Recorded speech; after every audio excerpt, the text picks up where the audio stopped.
ဆိုင်ငယ်ဈေးတွေတက်နေချိန်မှာကြက်ရှစ်သိန်းဝန်းကျင်နဲ့ဘာဆိုင်ငယ်တွေဝယ်လို့ရအောင်မလဲအားလုံးမင်္ဂလာပါကျွန်တော်ကြောက်အောင်ပါ Motorbike Ultra တယောက်ဖြစ်ပါတယ်ဒီဆိုင်ငယ်က Carmesh 125R ဆိုင်ငယ်ကို2019 model ဖြစ်ပါတယ်လောလောဆယ်မှာဒီဆိုင်ငယ်က9,900,000ဝန်းကျင်မှာဈေးပေါက်နေပါတယ်ဒီဆိုင်ငယ်ကရှမ်းရင်စီစစ်အိုင်ဆိုင်ငယ်ကို2019 model ဖြစ်ပါတယ်လောလောဆယ်မှာဒီဆိုင်ငယ်က8,800,000ဝန်းကျင်မှာဈေးပေါက်နေပါတယ်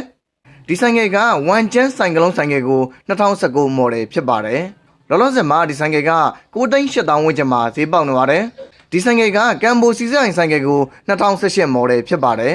လောလောဆယ်မှာဒီဆိုင်ငယ်က17သိန်းနဲ့4,000ဝန်းကျင်မှာဈေးပေါက်နေပါတယ်ဒီဆိုင်ငယ်ကထိုင်းအမ်ဘိုရုပ်ဆိုးဆိုင်ငယ်ကို2018 model ဖြစ်ပါတယ်လောလောဆယ်မှာဒီဆိုင်ငယ်က9,400,000ဝန်းကျင်မှာဈေးပေါက်နေပါတယ်အားလုံးကျေးဇူးတင်ပါတယ်နောက်ရက်ဒီမှာလည်းမိုတိုနစ်ရဲ့ဆိုင်ငယ်ချစ်သူမိတ်ဆွေတွေအတွက်အခြားသောဆိုင်ငယ်မျိုးစားတွေရဲ့ဈေးနှုန်းတွေကိုထပ်မံတင်ဆက်ပေးတော့ပါအောင်မယ်